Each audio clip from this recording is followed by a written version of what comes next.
"Don't come for Christmas, Mom. You'll just embarrass us." Those were the exact words of my daughter, Jessica. Then she laughed cruelly and added, "You're poor and you have no class." Even so, I decided to show up at that dinner. And when I did, my daughter's boyfriend, Matthew, turned completely white. His hands trembled. He stared at me and whispered in a broken voice, "Miss Vance? What are you doing here?" No one in that room expected what was about to happen. But let me tell you how we got to that moment. Because this story began 3 days before Christmas with a call that broke my heart. I was in my small kitchen, baking gingerbread cookies. My hands were covered in flour when the phone vibrated on the worn-out table. I saw Jessica's name on the screen and smiled. I thought she was finally calling to confirm the details for Christmas dinner at her boyfriend's house. We had been talking about it for weeks. I wiped my hands on my old apron and answered eagerly. "Hi, sweetheart," I said tenderly. What I heard next left me breathless. "Mom, I need you to not come to the Christmas dinner." Her voice sounded cold, distant, as if she were talking to a stranger. For a moment, I couldn't process her words. "What did you say, honey?"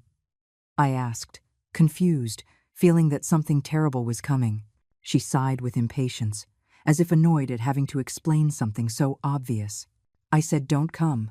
Mom, you're going to embarrass us in front of Matthew's family. They're important people, people with real money. You just don't fit in." The words hit me like stones. My own daughter was rejecting me for not being good enough for her.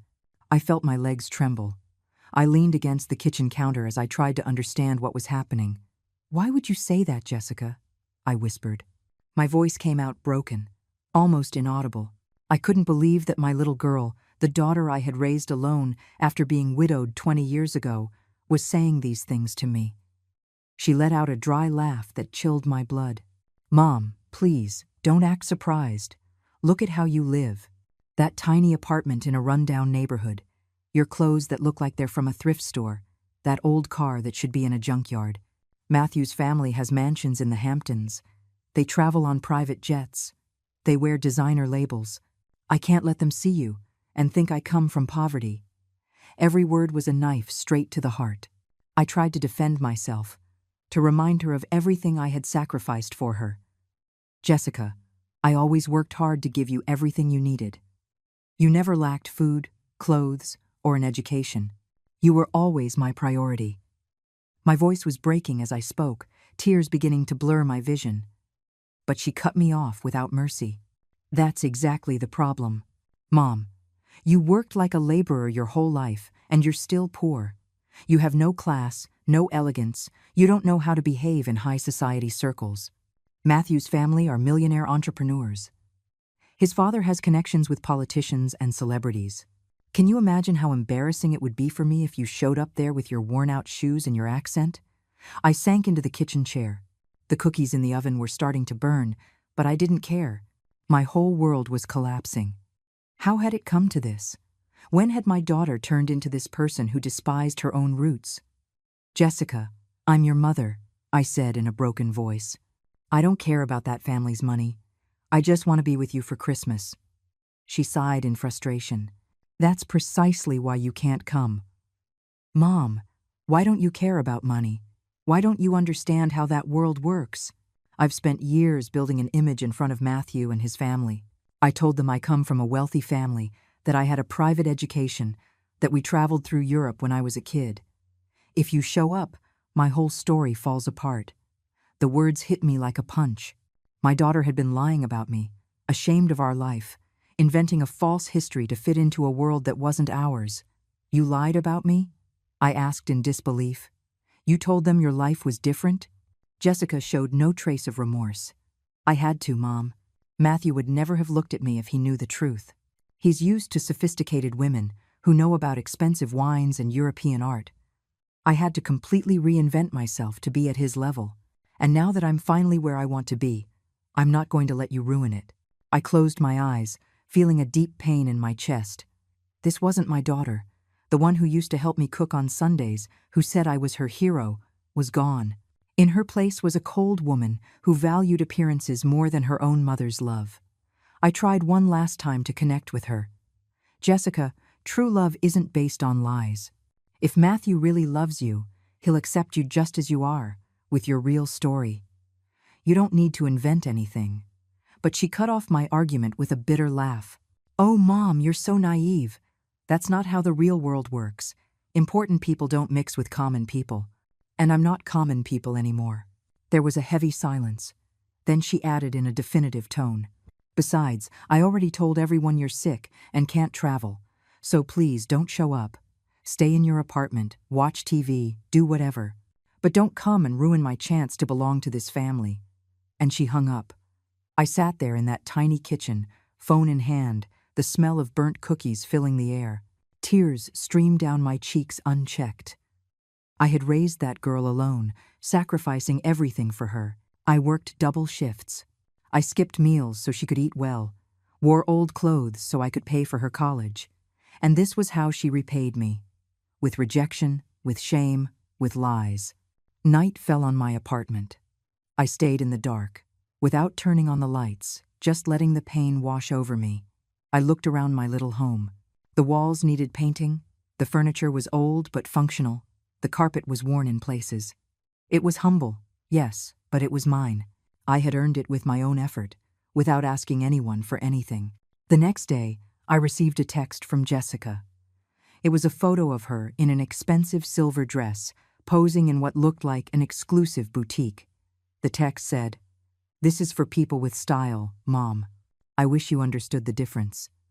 She attached other photos. A huge mansion decorated with Christmas lights, luxury cars parked in the driveway, elegant people with champagne glasses in their hands. Then another message arrived. "Look at the level of this family. Do you really think you'd fit in there with your $50 dresses? Please, Mom, do me a favor and don't embarrass yourself." My hands trembled as I read. The pain was transforming into something different, something cold and calculated. That night, sitting in front of my old computer, I made a decision. I was going to that Christmas dinner, but not in the way Jessica expected. It was time for my daughter to learn the truth. A truth I had kept hidden for years for a very specific reason. A truth that was going to change everything in a matter of seconds. I opened my laptop and started making calls. The first was to my personal assistant, Sarah. Sarah answered on the second ring. Her professional, efficient voice immediately calmed me. "Good evening, Miss Vance. What do you need?" I took a deep breath before speaking. "I need you to check on something for me. An employee of ours named Matthew Walsh, regional manager, I believe. I want his complete file, position, salary, evaluations, everything." I heard the sound of typing on the other end of the line. Sarah was always quick. "Give me a moment, ma'am." There was a brief pause. Here it is. Matthew Walsh, 29 years old, regional manager for the Latin American division. He's been with us for 2 years. Salary of $120,000 a year, plus bonuses. Excellent evaluations. In fact, he's on the list for a promotion next quarter. I closed my eyes, processing the information. So, my future son-in-law worked for me and had no idea who I really was. "Is there a problem with him, ma'am?" Sarah asked with concern. "No," I replied calmly. "I just need to confirm something. Does Matthew know who the owner of the company is?" Sarah laughed softly. "Ma'am, almost no one in the company knows you're the founder. You insisted on keeping a low profile yourself. Most people think you're just a foreign investor." "Exactly," I said, "and I want it to stay that way for now." I explained the situation to Sarah. I told her about Jessica's call, about the humiliations, about the lies my daughter had built. Sarah was silent as I spoke, but I could feel her indignation growing. When I finished, she sighed. "Miss Vance, you built an empire from scratch. You're worth over $500 million, and your own daughter treats you like this because she doesn't know the truth. It's unacceptable." "That's why I kept the secret," I explained. "When Jessica was little, I saw how money corrupted the children of my partners. Spoiled kids, with no values, no respect for hard work. I didn't want that for her. I wanted her to grow up normal, humble, grateful. I lived in this small apartment, drove that old car, wore simple clothes. All so she would learn the value of work and humility. But it seems the plan didn't work, ma'am," Sarah said sadly. No, I admitted, feeling a lump in my throat. Somehow, Jessica developed exactly what I wanted to avoid. Superficiality, materialism, contempt for ordinary people, and she doesn't even have the money to back up that attitude. Everything she has, I gave her, thinking it was for her education and her future. Sarah was thoughtful for a moment. What do you want to do, ma'am? I want to go to that Christmas dinner, I replied with determination. But not as the poor, embarrassing mother Jessica described.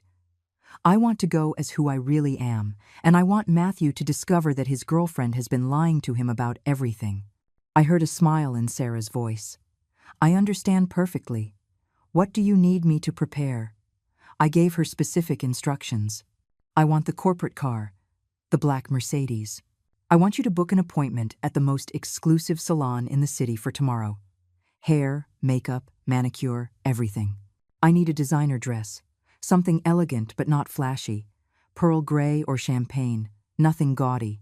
Discreet but expensive jewelry. And I need you to verify the exact address of that dinner. Sarah took notes quickly. Consider it done, ma'am. Anything else? Yes, I added.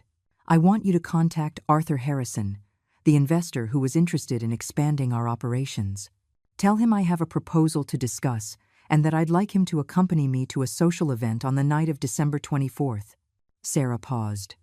You want Arthur to go with you to the dinner? Exactly. He doesn't know Jessica, but he knows perfectly well who I am and what my position is. His presence will make it impossible for my daughter to keep denying reality. Perfect, ma'am. I'll contact him immediately. Should I inform Matthew about your attendance? No, I replied firmly. Matthew can't know anything. I want it to be a complete surprise. In fact, make sure no one in the company mentions anything to him about this. Understood, Miss Vance. I'll prepare everything for tomorrow. We hung up, and I sat in the silence of my apartment. I looked around again. This place had been my refuge for years. Here, I had cooked for Jessica, helped her with her homework, comforted her when she cried over some teenage heartbreak. We had watched movies snuggled on that old couch, laughed in this tiny kitchen, built memories I thought were precious. But to her, all of it was just an embarrassment. I got up and went to my bedroom. In the back of the closet, behind old boxes and everyday clothes, there was a small safe. I opened it with the combination only I knew. Inside were the documents that proved who I really was. Property deeds, stock certificates, company contracts. There were also old photos from when I started my business 40 years ago. I took out one particular photograph. It was me at 27 years old, in front of my first office. It was just a small storefront, but it had a sign with my company's name. I was smiling with pride, with my husband by my side. He had believed in me when no one else did. Together, we built something from nothing. When he died in that traffic accident, Jessica was only 5, and I was devastated. But I didn't give up. I took the business we had started and made it grow. I worked 20-hour days. I learned from my mistakes. I took calculated risks. In 10 years, I had expanded the company internationally. In 20 years, we were leaders in our sector. But I never let Jessica know any of this. I continued to live modestly, telling her I worked in administrative offices, that my salary was normal. I thought I was doing the right thing. I thought if she grew up without knowing we had money, she would develop character, empathy, solid values. But I was wrong. Somehow, Jessica had developed an obsession with wealth without even having it. She had become an imposter, inventing a life of luxury she never lived, ashamed of a mother who had given her everything. I put the photograph back in the safe. There was no more room for sentimentality. My daughter had made her decision when she forbade me from going to that dinner. When she called me poor, with no class or elegance. When she chose appearances over her mother's love. Now I was going to make mine. I was going to show her who I really was, and the consequences of that would fall on her. The next day, Sarah arrived at my apartment early. She brought a large suitcase and a knowing smile. Good morning, ma'am. I came to make sure everything is perfect. We spent the entire day on preparations. First, we went to the most exclusive salon in the city. I hadn't been to a place like that in years. The stylist was delighted to work with my gray hair, telling me it was distinguished and elegant. They gave me a sophisticated cut, flawless but natural makeup, a perfect manicure. When I looked in the mirror, I barely recognized myself. It was still me, but there was something different in my expression. I was no longer the humble, pleading mother. I was the woman who had built an empire, the CEO who commanded meetings with millionaires, the entrepreneur who made decisions affecting thousands of employees. Then we went to the boutique. Sarah had pre-selected several dresses. I chose a champagne-colored one, elegant and sophisticated, that cost over $3,000. It fit me perfectly. It wasn't flashy or screaming wealth, but anyone with a trained eye would know it was couture. We added discreet jewelry, a necklace of real pearls, small but brilliant diamond earrings, a Swiss watch worth more than Jessica's car. "How do you feel, ma'am?" Sarah asked as I looked at myself in the full-length mirror. "I feel like who I really am," I replied. "And that, Sarah, is something my daughter has never seen." Sarah smiled with satisfaction. "Matthew is going to have the shock of his life when he sees you, and Jessica is going to have to face all her lies at once." We returned to my apartment to finalize the details. Sarah informed me that Arthur had been delighted to accompany me. He said he had been wanting to discuss business with me for a while and that this was a perfect opportunity. She also confirmed the address of the Walsh family's mansion. It was in the most exclusive part of the city, as expected. That night, Christmas Eve, I barely slept. It wasn't nervousness I felt, but a strange mix of sadness and determination. Tomorrow, my daughter would discover the truth. She would see that the mother she so despised was actually more powerful and successful than her boyfriend's entire family combined. And then she would have to decide who she really was and what values mattered to her. The morning of December 24th dawned cold and gray. I woke up early, as always, but this time I didn't make coffee in my old coffee pot. Instead, I sat on the edge of the bed, looking out the window at the waking city. I had made a decision that would change everything, and there was no turning back. My phone vibrated on the nightstand. It was another message from Jessica. I opened it with trembling hands. It was a group photo taken the night before, at what looked like a pre-celebration dinner.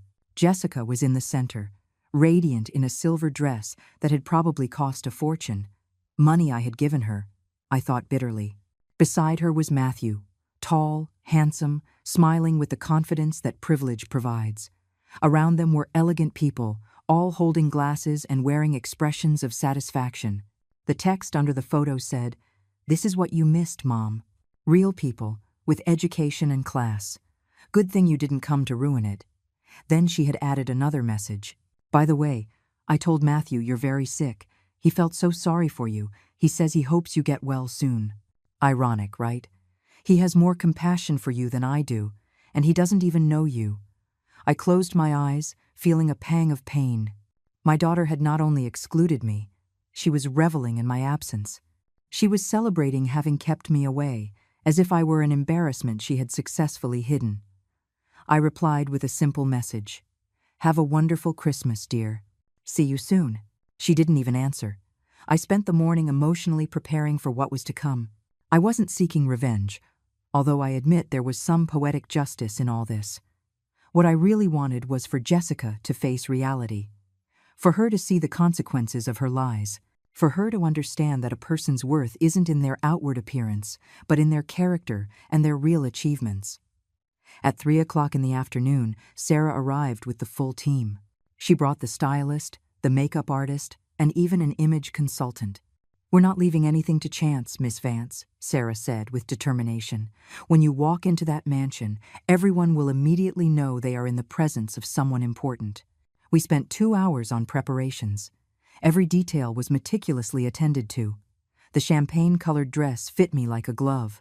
The fabric was soft and expensive, the cut perfect for my figure. It wasn't a dress that screamed youth or extravagance, but one that spoke of timeless elegance and old money. The kind of dress Jessica had never seen on me. The jewelry was chosen with care, the real pearls I had bought in Japan years ago, the diamond earrings I had given myself after closing my first $1 million contract. The makeup artist worked delicately on my face. "Ma'am, you have beautiful skin," she told me as she applied foundation. "And these eyes have so much history. We're going to highlight them without overdoing it." When she finished, I looked in the mirror and was stunned. It was still me, Eleanor, Jessica's mother. But now, the other Eleanor was visible. The CEO, the entrepreneur, the woman who commanded boardrooms and negotiated multi-million-dollar contracts. My gray hair, which Jessica had always criticized, telling me to dye it, was styled in an elegant low bun. The stylist had managed to make it look sophisticated, distinguished, like the hair of a powerful woman who doesn't need to hide her age. Sarah looked at me with approval. "Perfect, ma'am. Absolutely perfect."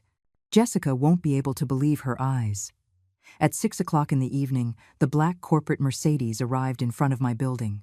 The chauffeur, dressed in an impeccable suit, opened the door for me with a bow.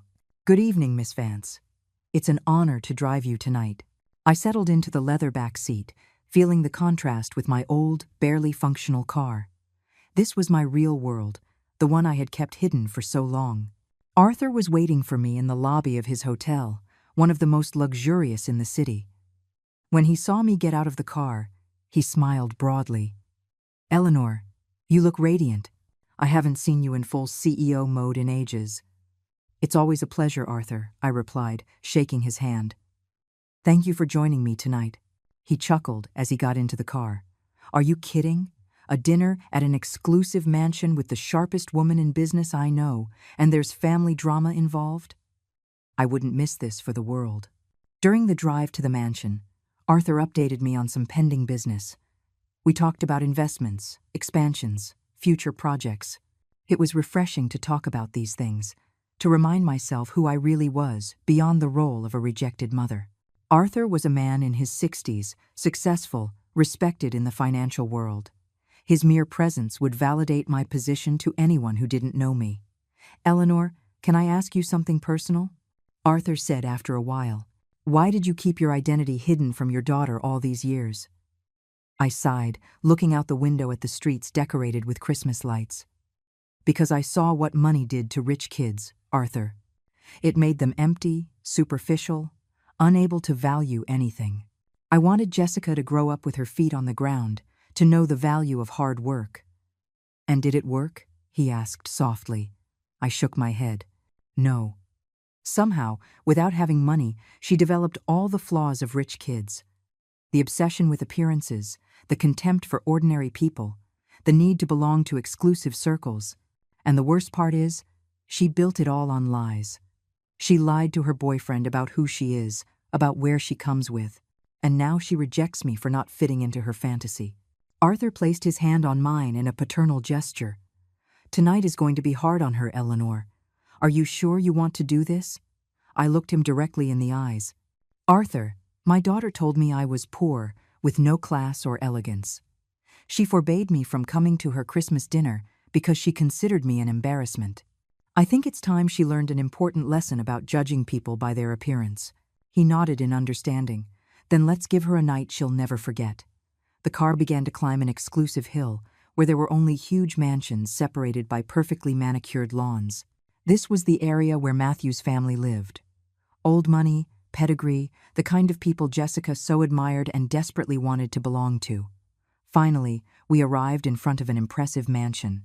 3 stories of classic architecture, enormous windows glowing with warm light, gardens decorated with elegant Christmas motifs.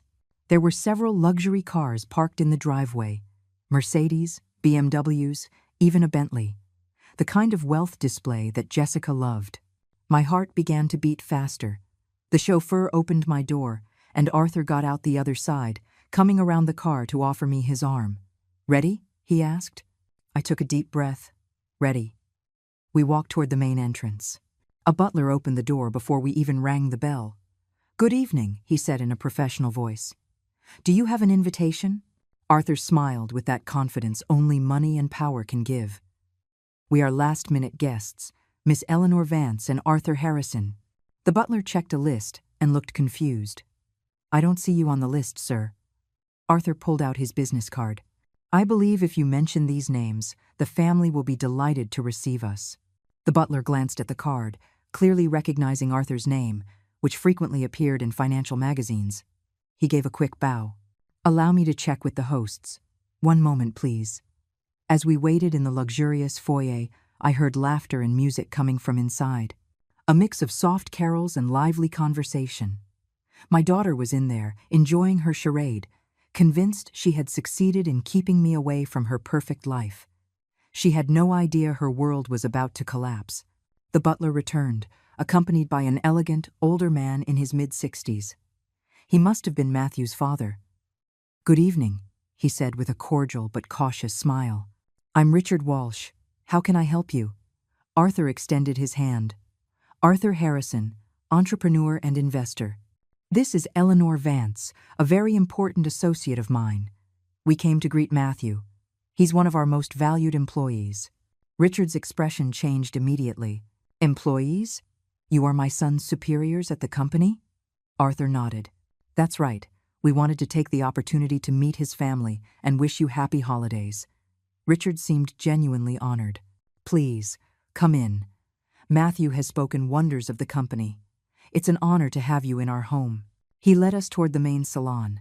My heart was pounding so hard I thought everyone could hear it.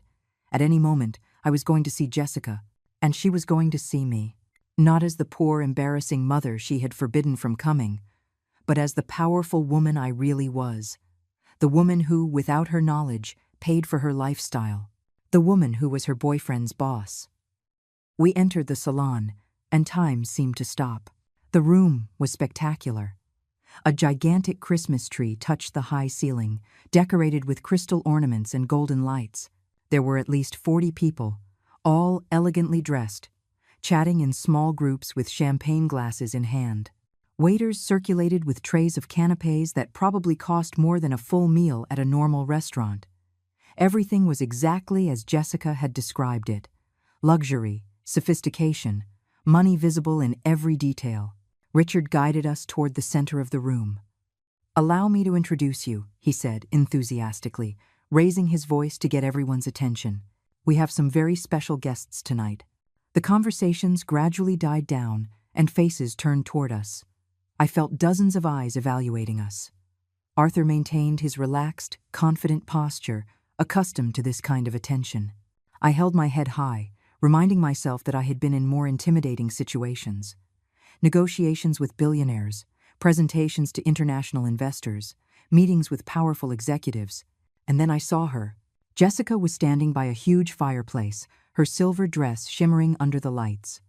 She had a glass in her hand and was laughing at something an older woman covered in jewelry had just said.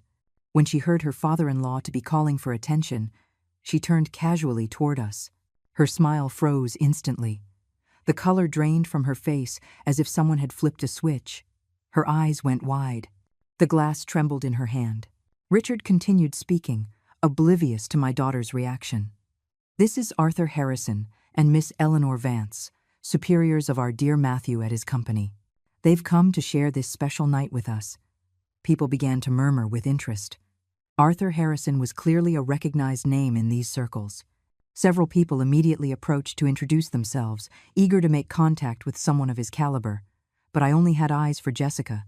She was still paralyzed, staring at me as if she were seeing a ghost. Her mouth opened slightly, but no sound came out. I watched as her brain began to process what was happening. Her mother, the poor woman with no elegance, was standing in the middle of the most elegant room she knew, dressed like a millionaire, being introduced as her boyfriend's superior. None of this made sense in her carefully constructed world. "Where is Matthew?" Richard asked, looking around. "He needs to properly meet his bosses." A young man appeared from what looked like the kitchen, carrying a tray with freshly poured champagne glasses. It was him. Tall, handsome, with that air of confidence Jessica so admired. He was focused on not spilling the drinks, smiling politely as he excused himself past guests. "Matthew, son, come here," Richard called, motioning him over. "You have important visitors." Matthew looked up curiously, probably wondering what important visitors could show up unannounced at his family's Christmas dinner. He walked toward us with a confident stride, still holding the tray. His eyes landed first on Arthur, trying to place him. Then he looked at me. It all happened in slow motion. I saw the exact moment his eyes met mine. Recognition took only a second. His expression changed from polite curiosity to absolute shock. The tray slipped from his hands and crashed to the floor with a tremendous noise. Glass shattered. Champagne spilled onto the marble floor. The glasses rolled in different directions. The noise cut through all conversation. Everyone in the salon turned to see what had happened. Matthew stood completely still, staring at me. His face had lost all its color. His lips trembled. His now empty hands hung at his sides. For several eternal seconds, no one said anything. The silence was so thick I could hear my own heart beating. And then Matthew spoke, in a barely audible voice, broken by total disbelief. "Miss Vance," he whispered. The silence in the room became absolute. All eyes jumped from Matthew to me and back again. His father looked at him, confused. "Miss Vance?" Richard repeated, not understanding. "Matthew, do you know Miss Vance?" Matthew seemed incapable of forming a coherent sentence. His lips moved, but no sound came out. Finally, he managed to articulate another question, his voice visibly shaking. "What are you doing here?" The question hung in the air.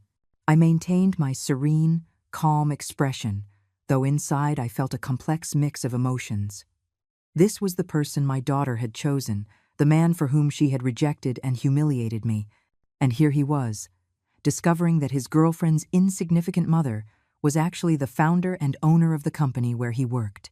The woman who signed his paycheck, the woman who had approved his promotion, the woman who had the power to make or break his career with a single decision. "I came to share Christmas with my daughter," I replied in a calm but firm voice. "After all, it's a family celebration." My gaze shifted to Jessica, who was still frozen by the fireplace, her face now not just pale but clearly terrified.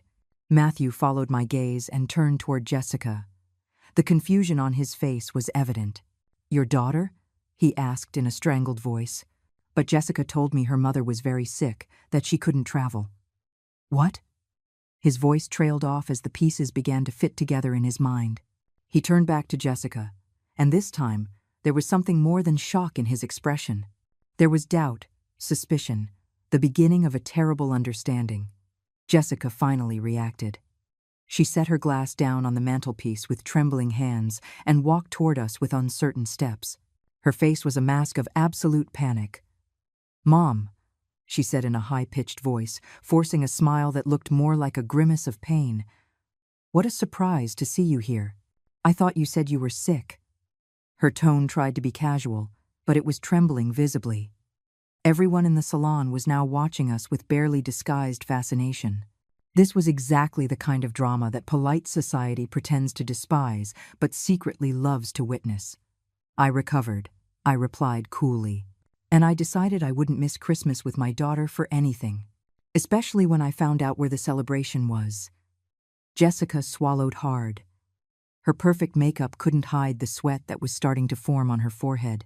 Matthew looked back and forth between us, his brain clearly working at full speed, trying to comprehend the situation. Richard also looked confused, but too polite to ask direct questions. Arthur, clearly enjoying the moment, decided to add fuel to the fire. "Eleanor is too modest," he said, addressing Richard, but in a voice loud enough for everyone to hear. "She's not just Matthew's superior. She founded the company 40 years ago. She's the absolute owner, the CEO, one of the most successful women in her field. She's worth over $500 million. The impact of Arthur's words was immediate and devastating. A collective murmur swept through the room. People began to whisper among themselves, casting curious glances at me and then at Jessica. Richard looked genuinely impressed, his eyebrows raised in surprise. $500 million, he repeated in awe. "Miss Vance, it's a true honor to have you in our home."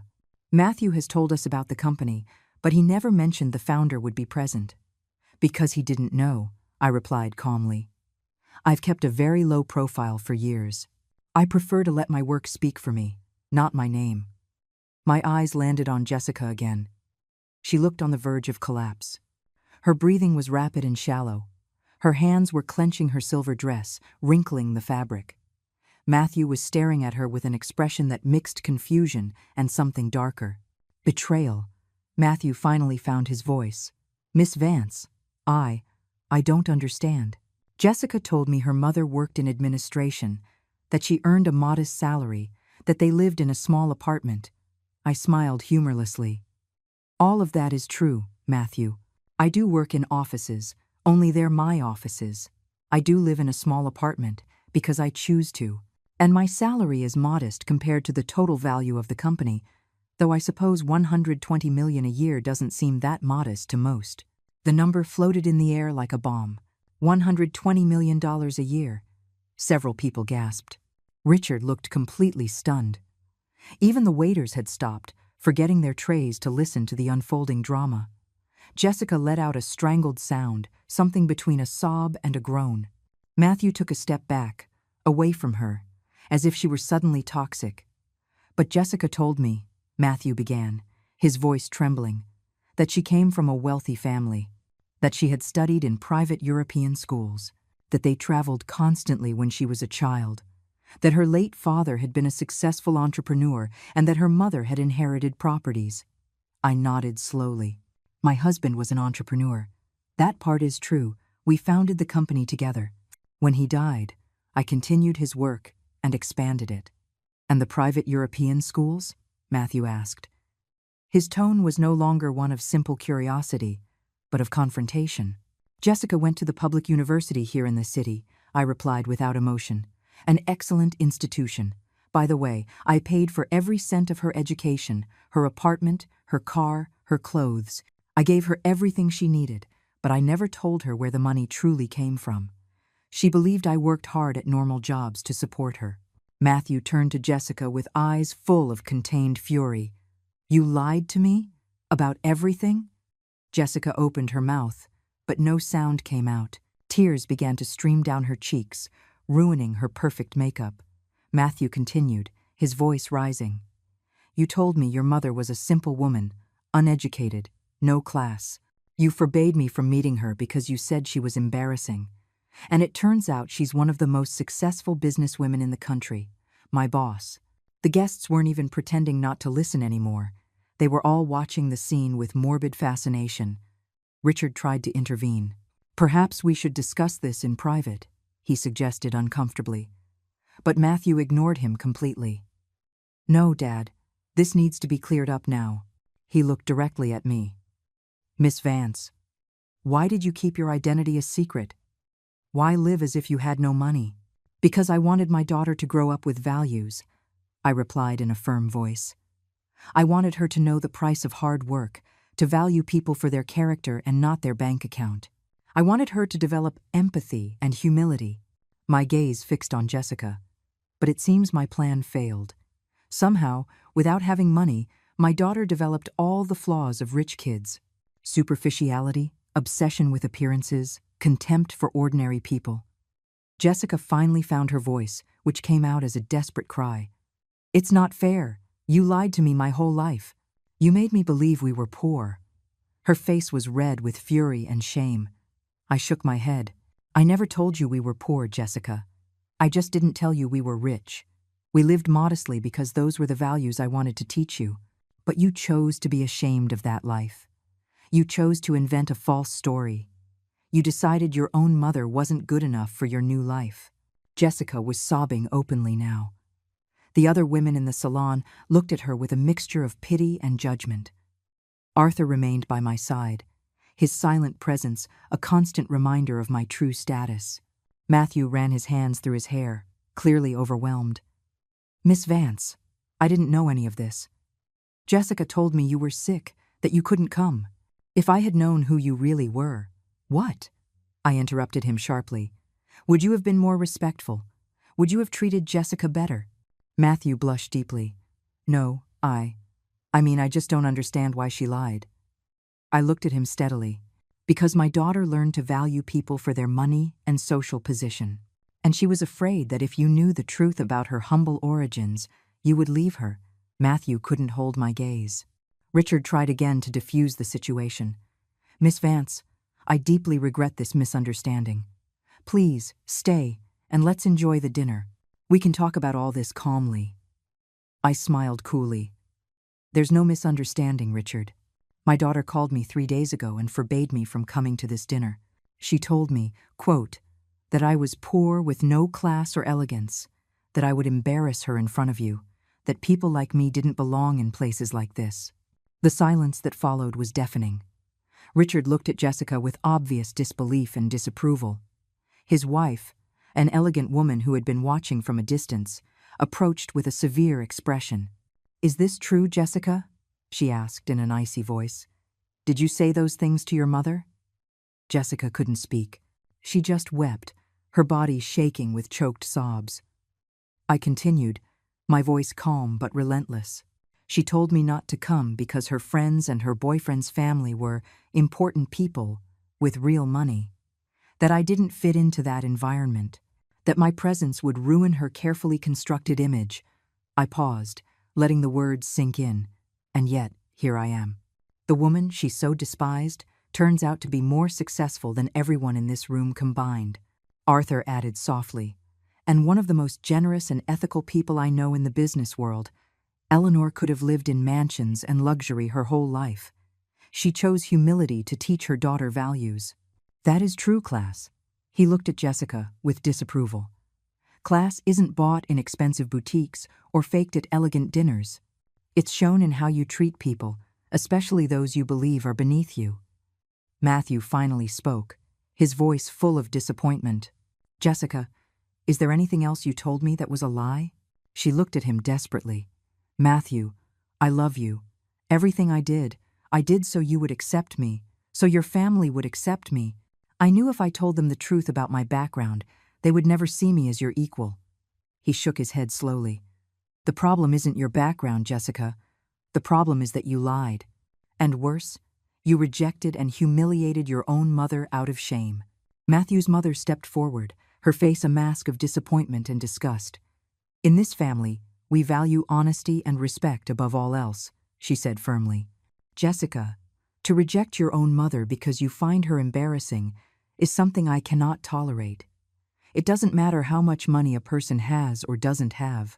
The way you treat your family says everything about your character." Jessica held her hands out in a desperate plea. "Please, Mrs. Walsh, I just wanted to fit in. I wanted you to see me as someone worthy of your son." The older woman shook her head. "If you had come with the truth from the beginning, we would have accepted you. But this," she gestured between Jessica and me, "this is unforgivable. To reject the woman who gave you life, who worked to give you everything, simply because you didn't know her true status. That speaks to a deep moral void." The words hit Jessica like physical slaps. She swayed slightly, reaching for a nearby chair for support. Matthew watched her with an expression I'd never seen in the few photos Jessica had sent me, contempt mixed with pity. "I need time to process all this," he said finally. "I don't know if I can be with someone capable of treating her own mother like that." Jessica let out a choked cry. "No, Matthew, please. This was a mistake, I admit it. But I can change. I can be better. Please, don't leave me." She lunged for him, trying to grab his hands, but Matthew recoiled, avoiding her. "Jessica, I need space," he repeated firmly. "This is too much. The lies, the manipulation, the rejection of your mother. I don't know who you really are." Richard intervened in a diplomatic but firm tone. "I think it would be best if we all took a breath. Jessica, perhaps you should leave for tonight. We'll talk tomorrow, when emotions are calmer." Jessica looked at him in horror. "Are you asking me to leave? But this was my Christmas dinner. I was going to meet your whole family. We were going to announce our engagement." Her voice rose to an almost hysterical shriek. The silence that followed was absolute. Matthew turned even paler, if that was possible. "Engagement?" he repeated in a hollow voice.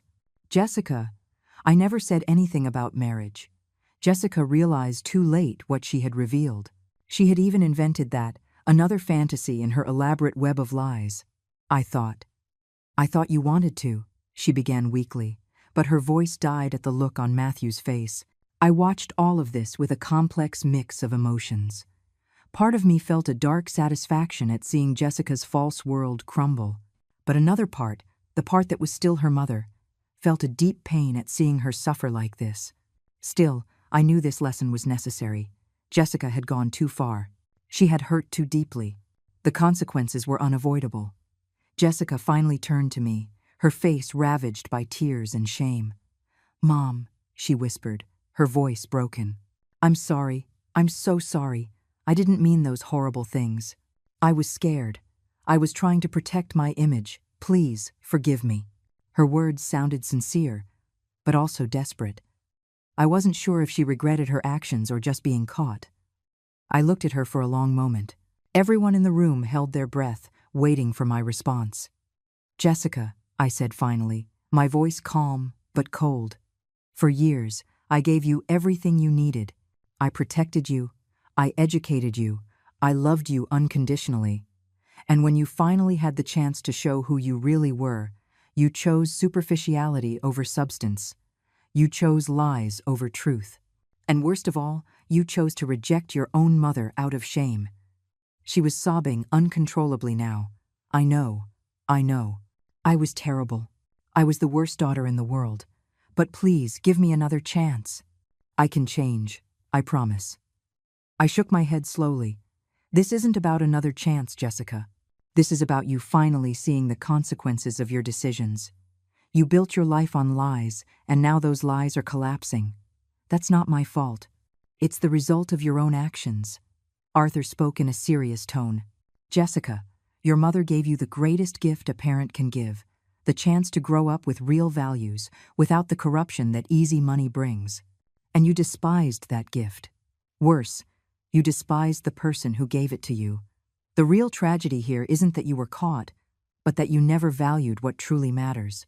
Arthur's words resonated in the room. Several guests nodded in agreement. Richard looked deeply uncomfortable with the whole situation. His wife maintained an expression of disapproval aimed entirely at Jessica. Matthew just stared at the floor, clearly lost in his own thoughts about the relationship he thought he had and what it really was. Jessica fell to her knees in front of me, a dramatic gesture that made several guests murmur uncomfortably. Mom, please, don't abandon me. I need you. I have no one else. Her hands clutched the hem of my champagne-colored dress. I looked down at her, feeling a strange calm. Jessica, you had someone. You had me, and you rejected me when you most needed to show gratitude and love. I gently pulled away from her grasp, taking a step back. She remained on the floor, surrounded by the shattered remains of her invented world. I turned to Richard and his wife. Thank you for your hospitality, however brief. I'm sorry the evening turned out this way. Richard nodded in understanding. Miss Vance, you have nothing to apologize for. It's an honor to have met you, even if the circumstances weren't ideal. I looked at Matthew, who finally raised his head to meet my eyes. Don't worry about your position in the company, I told him in a professional tone. This is a personal and family matter. It won't affect your career. You have been an excellent employee, and that doesn't change. He seemed relieved, but also confused. Thank you, ma'am. I really didn't know any of this. I know. I nodded. Matthew, you were a victim of my daughter's lies just as much as I was. Arthur offered me his arm again. Ready to go, Eleanor? I nodded. More than ready. We walked toward the exit, as Jessica remained on the floor, sobbing. I didn't look back. I couldn't. If I did, my resolve might break, and this was too important. My daughter needed to learn this lesson, however painful. She needed to understand that actions have consequences and that love cannot survive constant contempt. At the door, Matthew's mother stopped me gently. Miss Vance, I just want to say that I deeply admire what you did. Raising a daughter with humility, when you had the means to give her luxuries, requires extraordinary strength of character. I'm sorry Jessica didn't appreciate that gift. I shook her hand. Thank you for your words. I hope one day my daughter will understand. We stepped out into the cold night. The fresh air hit my face, and only then did I allow myself to feel the full weight of what had just happened. I had publicly confronted my daughter. I had exposed her lies. I had destroyed her carefully constructed world. It was justice, yes, but it was also devastating. The chauffeur opened the door of the Mercedes, and I slid into the back seat, my legs trembling. Arthur got in on the other side and closed the door, leaving us in the silent privacy of the car. For a moment, neither of us spoke. We just sat there as the chauffeur started the engine, and we began to pull away from the illuminated mansion. I looked out the back window and saw the silhouette of the house disappearing in the distance, along with the remains of my relationship with my daughter. "That was brutal," Arthur said finally, breaking the silence. His voice was soft, without judgment. I turned to him and felt the first tears begin to form in my eyes. "It was necessary," I replied, my voice breaking. She needed to see the truth. She needed to face the consequences of her actions. Arthur nodded slowly. "I know, but that doesn't make it any less painful. You're a mother watching her child suffer, no matter how deserved that suffering is." The tears began to fall freely now, ruining the perfect makeup I had worn all night. "All I ever wanted was to teach her good values," I whispered. "I wanted her to be different from those rich kids who grow up appreciating nothing, respecting no one. I worked so hard to keep the secret, to live modestly, to show her that character matters more than money. And somehow, she still became exactly what I feared." Arthur passed me a handkerchief from his pocket. "Eleanor, you did everything you could. You raised your daughter with the best intentions. But in the end, every person chooses who they want to be. Jessica made her own choices. She chose to value appearances over authenticity. She chose to lie about her life. She chose to reject her own mother. Those were her choices, not yours." I wiped away my tears, knowing he was right but not feeling any better for it. The car drove through the streets illuminated with Christmas decorations. Families walked together, laughing, carrying gifts, enjoying Christmas Eve. I wondered how many of them had their own secrets, their own wounds hidden behind perfect smiles. Maybe all families were complicated in their own way. Maybe no relationship was as simple as it looked from the outside. "Do you think she'll hate me forever?" I asked in a low voice. Arthur considered the question carefully before answering. "Right now, she's humiliated, ashamed, furious. She probably blames you for exposing her lies. But over time, if she has any emotional maturity, she'll realize that you didn't cause this. She built this situation herself with her lies and her contempt. The question is, will she be able to learn from this, or will she just resent you forever?" His words filled me with a deep sadness. There was a real possibility that my daughter and I would never repair our relationship, that this Christmas night would be the end of everything between us. I ran a hand over my tired face. All I ever did was try to be a good mother. All I ever wanted was her love and respect, and instead, I got her shame and her rejection. We arrived at my building. The chauffeur parked, and Arthur insisted on walking me to my apartment. We rode up in the old, noisy elevator that had so embarrassed Jessica. We walked down the hallway with the worn-out carpet to my door. I unlocked it with trembling hands, and we entered the small space that had been my home for so many years. It looked especially humble after the opulence of the Walsh mansion. "Do you want me to stay for a while?" Arthur offered with genuine concern. I shook my head. "Thank you, Arthur, but I need to be alone. I need to process all of this." He nodded understandingly.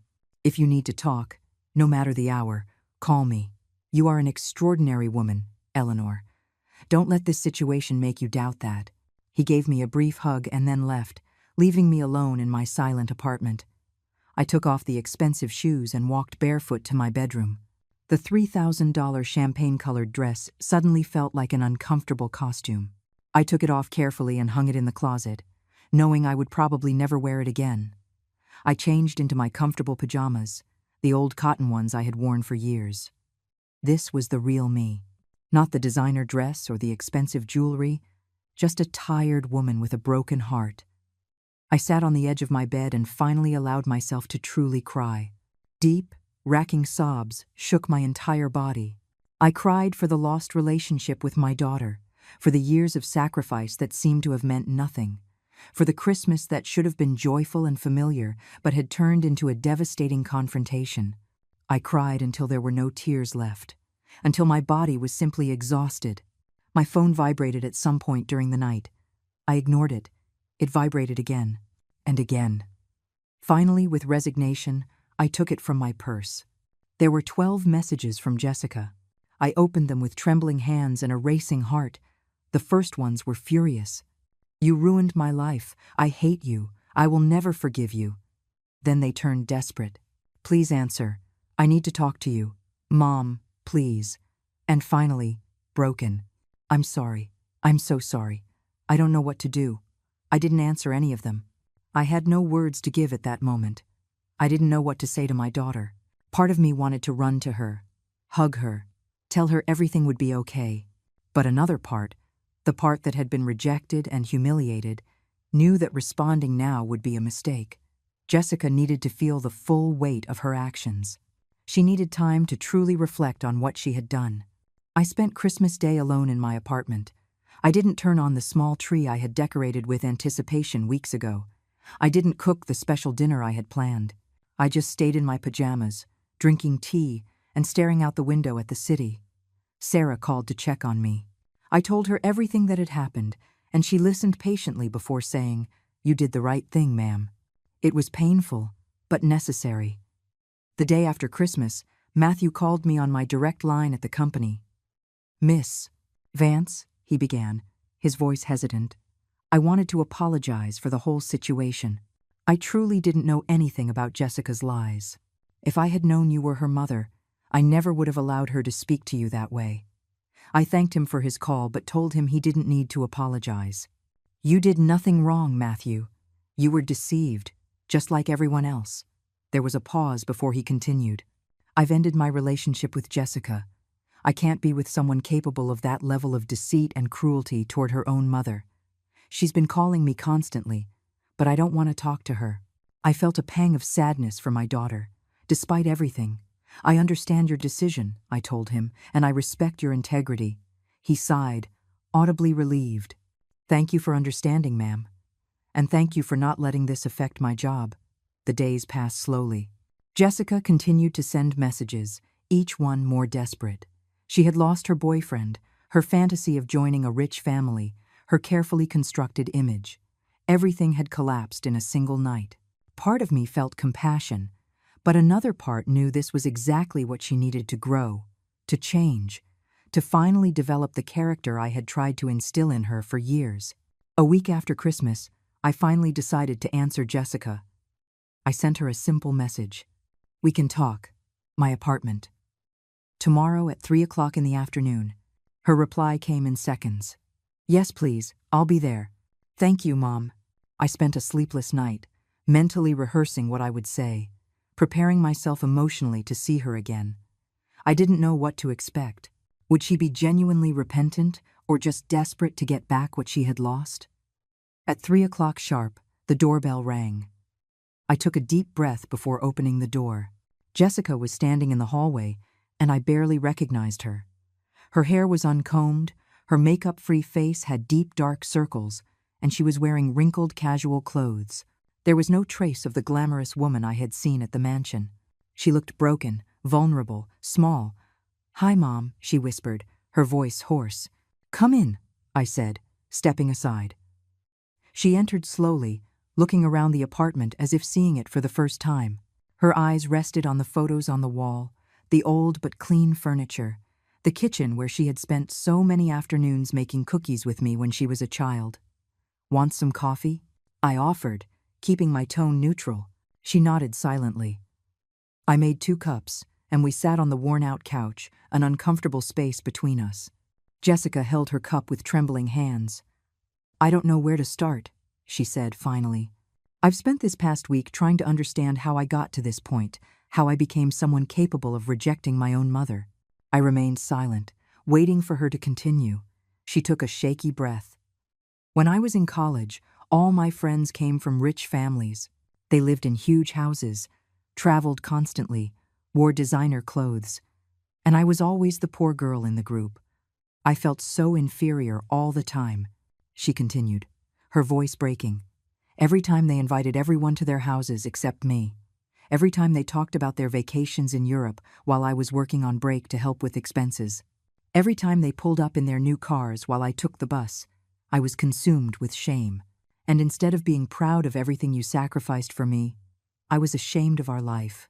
Her words hurt, but they also helped me understand. "So you started lying," I said softly. She nodded, tears rolling down her cheeks. "At first, they were small lies. Saying we lived in a better neighborhood, saying you had gone to a prestigious university. Then the lies grew. I invented a whole history of European trips, private schools, a family inheritance, and the more I lied, the more trapped I felt in the web of deceit. When I met Matthew, she continued, I saw my chance to finally be someone important, someone who belonged to those circles that had always rejected me. He came from money. His family was exactly what I wanted, so I built a completely false version of myself. And in that version, you didn't fit. Not because you weren't good enough, but because you were living proof that everything I had told him was a lie. I drank my coffee slowly, processing her words. I understand feeling inferior, Jessica. I understand social pressure. But what I don't understand is how you could look me in the eye and tell me I was an embarrassment. How you could forbid me from being in your life. How you could value the opinions of strangers more than the love of your own mother. She sobbed openly now. I know. It was unforgivable. I hate myself for it. Hating yourself doesn't change anything, I said firmly. Self-pity isn't the same as real growth. Jessica looked at me with tear-filled eyes. What can I do to fix it? How can I earn your trust back? I sighed deeply. I don't know if you can, Jessica. You've broken something fundamental between us.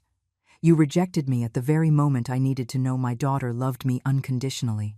And you did it without remorse, until you were caught. But I do regret it now, she pleaded. I've lost Matthew. I've lost his friends. I've lost everything I built. And the only thing that really matters is that I almost lost you. Almost lost the only person who was ever there for me. I looked at her directly. Do you regret your actions, or just the consequences? Because there's a huge difference. She fell silent, clearly struggling with the question. Finally, she spoke in a small voice. At first, when everything happened at the mansion, I was just furious with you for exposing me. I blamed you for ruining my life. But these past few days, alone in my apartment, I've had to face who I really am. And I didn't like what I saw. I became someone superficial, deceitful, cruel, someone who valued money and status over real people. And that terrifies me. Her words sounded more sincere than before. I continued to listen. I've been thinking about all the times I treated you badly, all the times I was ashamed of you for things that don't matter. I remember when I was 15 and you picked me up from school in your old car. My friends laughed, and I yelled at you to never come again. You just said it was okay, that you understood. But it must have hurt you so much. Yes, I admitted, it hurt, but I thought it was just a teenage phase, that you would grow out of it. I never imagined that contempt would get worse over the years. Jessica wiped her tears with the back of her hand. Mom, I know I don't deserve your forgiveness. I know I hurt you in unforgivable ways. But I need you to know that I finally understand what you did for me. You lived modestly while having millions, all to teach me values that I arrogantly rejected. She nodded, looking around the apartment. This place that I despised, that I called tiny and embarrassing, was my home. This is where you raised me alone after Dad died. This is where you cooked me hot meals every night. This is where you helped me with my homework. This is where you comforted me when I cried. And I dismissed it like it was worthless, just because the furniture was old and the walls needed paint. I listened to her speak and saw something I hadn't seen before. Genuine understanding. Maybe my daughter was finally starting to get it. Jessica, I said carefully, I appreciate that you're reflecting on this. But I need to know that this change is real. I can't let you back into my life just to be rejected again when you get what you want. She nodded vigorously. I understand. And I don't expect you to trust me right away. What are you going to do now? I asked. With your life? With your future? She shrugged tiredly. I don't know. Matthew won't talk to me. His family sees me as a liar and a manipulator, which is fair. My so-called friends disappeared when they found out my whole life was a lie. I'm completely alone, and it's exactly what I deserve. Solitude isn't an eternal punishment, Jessica, I said softly. It's an opportunity to find out who you really are when you're not performing for anyone. She looked at me with something resembling hope. Do you think I can change? Do you think I can become someone better? I took her hand for the first time since she had walked in. I believe change is possible if you truly want it. But it has to come from you. Not because you want to get back what you lost, but because you want to be a better person. I want to be better, she whispered. I want to be someone you can be proud of. someone who values character over money, someone who treats people well, regardless of their social standing. I want to be the daughter you deserve to have. Her words touched me deeply. Jessica, I've always wanted to be proud of you, not for your external achievements or your social status, just for being a good person. We sat in silence for several minutes, still holding hands. It was the first real physical contact we'd had in months, maybe years. Finally, Jessica spoke, her voice hesitant. Mom, can you tell me about the company? About how you built it? My whole life, I thought you just worked in a normal office, doing administrative work. I never knew you created an empire from scratch. I leaned back on the couch, letting the memories flood in. Your father and I started with almost nothing, I began. He had a brilliant idea for a business, and I had the determination to make it work. We worked 20-hour days in a tiny office we could barely afford. We ate bread and coffee because there was no money for more. But we believed in what we were building. Jessica listened with absolute attention, in a way I hadn't seen in years. When your father died in that accident, I continued, feeling the familiar pang of pain, I had two choices: sell everything and give up, or continue his dream. I chose to continue. You were 5 years old and needed stability, but I also needed to honor what your father and I had started together, so I worked harder than ever. I hired brilliant people. I took calculated risks. I learned from every mistake. Within 10 years, the company had expanded internationally. And all that time, you lived here? Jessica asked, looking around with new understanding. I nodded. I bought this apartment when you were 6. I could have bought a mansion, but I didn't want you to grow up with privileges you hadn't earned. I wanted you to understand the value of money, of hard work, of simple things. I wanted you to be grateful, humble, compassionate. She looked down, ashamed. Instead, I became the exact opposite. Change doesn't happen overnight, I said firmly. You're going to have to work hard to rebuild your character. And it won't be easy, especially now that you know the truth about our financial situation. It will be tempting to fall back into the same patterns, to value money above all else. Jessica looked me straight in the eyes. Will you help me? Will you teach me how to be better? I don't want your money, Mom. I want your guidance. Her words pleasantly surprised me. I can do that, I replied cautiously. But it has to be on my terms. No shortcuts, no unearned privileges. If you want to learn, you'll have to start from the bottom. She nodded with determination. I'll do whatever it takes. Over the next few weeks, Jessica started visiting me regularly. We didn't just talk about her transformation. We truly started to get to know each other as adults for the first time. I told her stories about her father she had never heard, about our struggles and triumphs. She spoke to me honestly about her insecurity, about how the constant comparison with her rich friends had poisoned her perspective. Slowly, very slowly, we began to rebuild something that resembled a genuine mother-daughter relationship, not based on lies or shame, but on honesty and mutual respect. 1 month after our talk, Jessica came over with a proposal. I want to work at your company, she said nervously. Not in a management position or anything special. I want to start at the bottom, in customer service or the mailroom.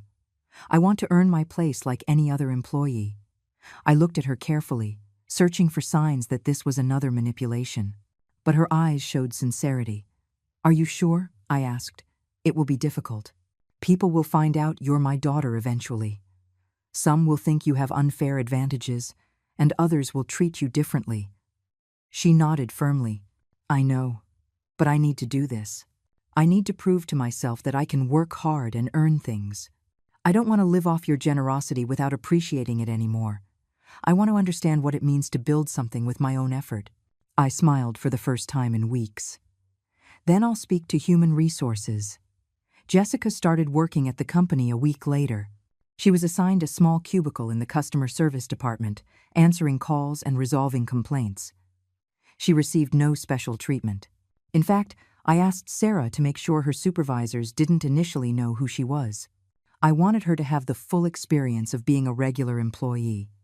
And to my surprise and pride, Jessica took it seriously. She arrived early, stayed late when necessary, and treated her colleagues with respect. I heard reports from her supervisors saying she was hardworking and humble qualities I had never associated with my daughter. One day, 3 months after she started, I saw her in the company cafeteria sharing her lunch with a cleaning lady, laughing genuinely as they chatted. It was a total contrast to the woman who had rejected her own mother for having no class. At one of our weekly dinners, Jessica told me about her day. Today, I helped a customer who was really frustrated with a defective product. She was yelling at first, but I managed to calm her down and solve her problem. She thanked me in tears and said I had saved her small business. Her eyes shone with genuine pride. I felt something I hadn't felt in years: pride in my daughter. That night, as we washed dishes together in my small kitchen, Jessica spoke softly. "Mom, I want you to know something. I've been going to therapy. Twice a week. I needed professional help to understand why I became so superficial and cruel. My therapist says I had a lot of unresolved insecurity about Dad's death and our financial situation. It's not an excuse, but it helps me understand the roots of my behavior." "I'm glad you're doing that work," I said sincerely. "Self-awareness is the first step toward real change." She nodded, drying her hands. "I also want to formally apologize, not just for forbidding you from coming to the Christmas dinner, but for years of accumulated contempt, for all the times I made you feel less than, for being ashamed of you when I should have been shouting from the rooftops how incredible you are. Forgive me, Mom." Tears ran down my cheeks. "I forgive you, Jessica, and I'm proud of the woman you're becoming. Not the woman you pretended to be with expensive dresses and elaborate lies, but this real, vulnerable, hardworking version. This is the daughter I always wanted to have." We hugged in that tiny kitchen, crying together, slowly healing the deep wounds that had nearly destroyed our relationship. 6 months after that fateful Christmas, I received a call from Matthew. "Miss Vance," he began formally, "I know this might sound strange, but I've been thinking a lot. I've seen Jessica in the office. She's changed completely. She's humble, hardworking, genuine, nothing like the person I knew." I listened with curiosity as he continued. "I've been talking to her occasionally," he admitted, "just as colleagues at first. But the more I get to know her, the more I realize that the false version she presented before wasn't really her. It was a mask created by insecurity and fear. The real person is much more interesting." I smiled to myself. "Are you asking for my permission to start dating my daughter again, Matthew?" He laughed nervously. "I guess I am. I know I don't deserve." "You don't need my permission," I replied. "Jessica is an adult who can make her own decisions. But I appreciate the call. I only ask one thing. If you're going to give her another chance, make sure it's for who she is now, not for who she pretended to be. And Matthew, she doesn't come with the fake story of family wealth anymore. She comes with truth, scars, and a lot of hard work ahead of her." He replied firmly. "That's exactly the person I want to be with." That night, when Jessica came for dinner, I told her about the call. Her face lit up with cautious hope. "Really? Matthew wants to talk to me?" But after everything I did, I smiled at her. People can forgive a lot when they see genuine change. You've worked hard these past few months, not just at your job, but on yourself. That's visible to anyone who's really paying attention. She wiped away tears of joy. "I'm not going to ruin it this time, Mom. I promise."